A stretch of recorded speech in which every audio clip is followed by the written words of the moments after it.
Chairman Perumal کے قبول اسلام کی بات بھی عام بیانیے کا حصہ ہے۔ نیوز ایجنسی کی ٹیم کیرالہ کے فورٹ کوچی سے کوڈنگلور میں دریائے پیریار کے ساحل پر پہنچی، جہاں جامعہ ملیہ اسلامیہ یونیورسٹی میں انڈیا عرب کلچر سینٹر کے سابق ڈائریکٹر اور پروفیسر ایم.ایچ. الیاس نے ان کا استقبال کیا۔ پروفیسر الیاس کے مطابق جنوبی ہند میں اسلام کی آمد کے بارے میں 4 نظریات موجود ہیں۔ پہلا نظریہ یہ کہ حضور صلی اللہ علیہ وسلم کی حیات میں ہی اساطیری موزیرس بندرگاہ سے انڈیا میں داخل ہو چکے تھے، جس کی گواہ چیئرمین پیرومل کی جامع مسجد ہے، جس کے بارے میں کہا جاتا ہے کہ اسے مالک بن دینار نے 629 میں تعمیر کروایا۔ مسجد اور موجود کتبے پر یہی لکھا ہے، یہ مسجد ابھی وہاں موجود ہے، لیکن بہت سے مورخین تاریخ کے بارے میں بہت اعتماد سے کچھ کہنے کے حق میں نہیں ہے۔ اس مسجد کے وجود میں آنے کی کئی روایتیں ہیں۔ کہا جاتا ہے کہ کوڈنگلور کے ہندو راجا چیئرمین پیرومل نے خواب میں یا براہ راست معجزہ شق القمر کا مشاہدہ کیا اور اس کا ذکر وہاں آنے والے عرب تاجر سے کیا، جنہوں نے راجا کو بتایا کہ جزیرۃ العرب میں ایک پیغمبر کی بعثت ہوئی ہے۔ چنانچہ راجا اپنے معتمد ساتھیوں کے ساتھ عرب کے لیے عازم سفر ہوئے۔ ایک روایت کے مطابق ان کے پیغمبر اسلام سے ملاقات ہوئی اور وہ مشرف با اسلام ہوئے، جبکہ یہ بھی کہا جاتا ہے کہ واپسی میں عمان کے سلالہ کے مقام پر ان کی موت واقع ہو گئی، جہاں ان کی قبر بتائی جاتی ہے۔ دوسری ایک روایت یہ بھی ہے کہ ان کی ملاقات نہ ہو سکی اور عمان میں ہی ان کی موت ہو گئی۔ بہرحال دونوں روایتوں میں اس بات کا ذکر ہے کہ ان کی ملاقات مالک بن دینار سے ہوئی اور اس پہ سب متفق ہے، اور انہوں نے اپنے ملک میں اپنے جانشین کو ایک خط بھیجا جس میں مالک بن دینار اور ان کے ساتھیوں کے اکرام اور ان کے ساتھ حسن سلوک کا ذکر تھا۔ اور جب مالک بن دینار موزیرس کی بندرگاہ پہنچے تو راجا کے جانشینوں نے نہ صرف ان کا استقبال کیا بلکہ انہیں مسجد کی تعمیر کے لیے محل کے ساتھ ایک زمین بھی دی۔ یہ مسجد آج بھی موجود ہے۔ پروفیسر الیاس کہتے ہیں کہ اسلام پورے کیرالہ میں خاص طور پر سماجی برابری کے پیغام کی وجہ سے پھیلا۔ ان کے مطابق عرب بنیادی طور پر مصالحوں کی تجارت اور بطور خاص کالی مرچ کی تجارت کے لیے آئے تھے۔ انہوں نے بدلے میں اسلام کے علاوہ بہت کچھ دیا، مثال کے طور پر حساب کتاب، ناپ تول کے طریقے اور کشتی بنانے کا فن۔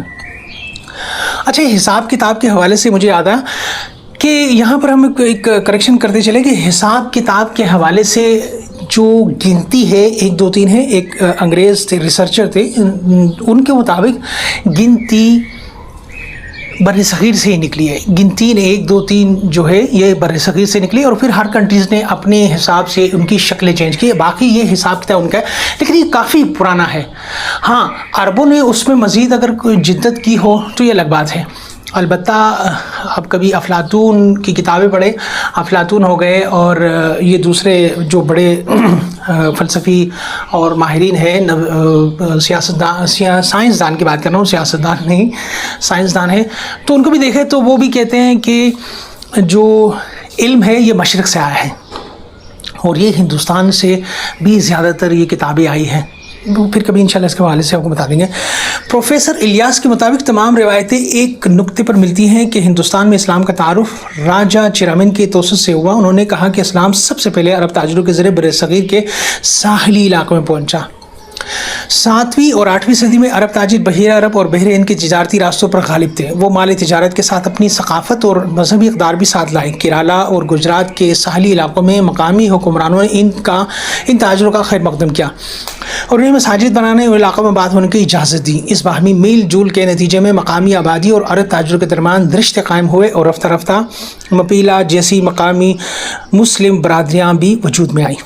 فتوحات اور سیاسی پھیلاؤ کے حوالے سے ایک نظریہ یہ بھی ہے کہ اسلام کو برصغیر میں پہلی بڑی سیاسی فتح سن 712 عیسوی میں اس وقت ملی جب محمد بن قاسم کی قیادت میں عرب افواج نے سندھ اور ملتان کو فتح کیا۔ بعض غزنویوں اور غوریوں کے حملوں نے دہلی سلطنت کی بنیاد رکھی۔ اگرچہ بعض پرانی مورخین نے اسے تلوار کے اسلام کی آمد کا نام دیا، لیکن جدید محققین کے مطابق ان فتوحات کا اصل مقصد سیاسی اقتدار کا قیام تھا، نہ کہ لوگوں کو زبردستی مذہب تبدیل کروانا۔ مذہبی تبدیلی کا عمل زیادہ تر تدریجی اور سماجی نوعیت کا تھا۔ اسی طرح صوفیہ اور اولیاء کی تبلیغ کو بھی اسلام کی پھیلاؤ میں اہم قرار دیا جاتا ہے۔ پروفیسر جعفری کے مطابق یمن اور حضرموت کے لوگ جہاں گئے وہاں مساجد اور مقابر سامنے آئیں اور وہاں خانقاہیں قائم ہوئی جو سیاسی اسلام کی آمد سے قبل پرامن مراکز تھے، جہاں سے اسلام کی تبلیغ اشاعت ہوئی۔ 11ویں صدی کے بعد چشتیہ، سہروردیہ اور دیگر سلسلوں میں وابستہ صوفی بزرگ مختلف علاقوں میں جا بسے۔ انہوں نے اپنی تعلیمات میں محبت، رواداری، انسان دوستی اور سماجی برادری پر زور دیا، جو عام لوگوں کے لیے بہت پرکشش تھا۔ صوفی خانقاہیں اور درگاہیں روحانی مراکز کے طور پر ابھری جہاں پر مذہب کے لوگ آتے تھے۔ اجمیر میں خواجہ معین الدین چشتی کی درگاہ اس کی ایک نمایاں مثال ہے، جہاں ہندو اور مسلمان دونوں عقیدت سے حاضری دیتے ہیں۔ پروفیسر جعفری کے مطابق اسلام کی سماجی اور مساوات کے اصولوں نے بھی لوگوں کو اپنی جانب راغب کیا۔ برصغیر کے بہت سے لوگوں، خاص طور پر پسماندہ ذاتوں سے تعلق رکھنے والے افراد، ذات پات کے سخت نظام سے نجات حاصل کرنے کے لیے اسلام کی طرف مائل ہوئے۔ ایک نسبتاً جدید نظریہ زرعی سرپرستی اور ریاستی انضمام کا ہے، جسے رچرڈ ایٹن جیسے مورخ نے پیش بھی کیا۔ وہ کہتے ہیں کہ بنگال اور پنجاب جیسے علاقوں میں اسلام کے پھیلاؤ زیادہ تر زرعی ترقی اور ریاستی پالیسی سے جڑا ہوا تھا۔ مسلم حکمرانوں نے غیر آباد زمینیں مذہبی اداروں، صوفی خانقاہوں، مساجد کو دی، جنہوں نے نئی زرعی بستیاں قائم کی۔ ان علاقوں میں رہنے والے کسانوں نے رفتہ رفتہ اسلام کو اپنایا، کیونکہ یہ ان کی معاشی ترقی اور ریاستی ڈھانچے کا حصہ بن چکا تھا۔ ان سب سے واضح ہوتا ہے کہ برصغیر میں اسلام کا پھیلاؤ کسی ایک سبب کا نتیجہ نہیں تھا، بلکہ مختلف عوامل کے اشتراک سے وقوع پذیر ہوا۔ تجارت، روحانیت، سیاست، سماجی انصاف اور معاشی مواقع، یہ سب عناصر مل کر ایک ایسی تاریخی عمل کی تشکیل کرتے ہیں جس نے اس خطے کی مذہبی اور ثقافتی شناخت کو گہرے طور پر متاثر کیا۔ تو یہاں پر یہ ایک چیز تو جو ہمیں نظر آئی وہ یہ ہے کہ مسلمانوں کی یعنی عربوں کی آمد یہاں پہلے تھی، آمد ان کی تو پہلے سے تھی، کیونکہ یہ آتے جاتے تھے، لیکن شق القمر کا واقعہ جب وہ ایک راجہ نے دیکھا تو انہوں نے پھر عربوں سے پوچھا اور انہوں نے کہا کہ ہاں یہ اسلام کا دین ہے۔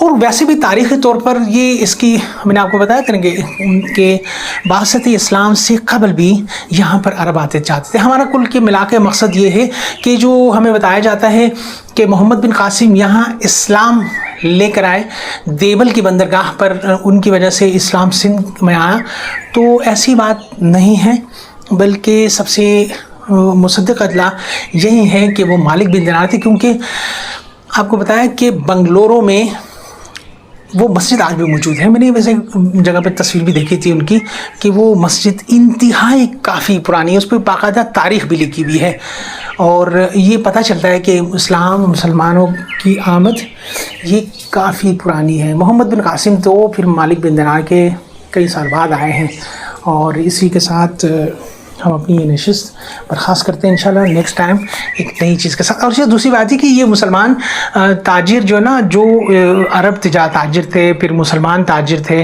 بعد میں جب مسلمانوں نے اسلام قبول کیا تو یہ لوگ مسالے کی تجارت کے لیے ہندوستان آتے تھے۔ اور یہ حیران کن بات ہے کہ آج بھی ہندوستان جو جڑی بوٹیاں ہیں اس کے حوالے سے کافی مشہور ہے۔ ہندوستان سے کافی مہنگی جڑی بوٹیاں جاتی، اور یہاں کا اسلحہ بھی کافی مشہور تھا حضور صلی اللہ علیہ وسلم کے دور میں بھی۔ ہم انشاءاللہ اس پہ نیکسٹ ٹائم بات کریں گے۔ اب تک کے لیے اتنا ہی، اللہ حافظ۔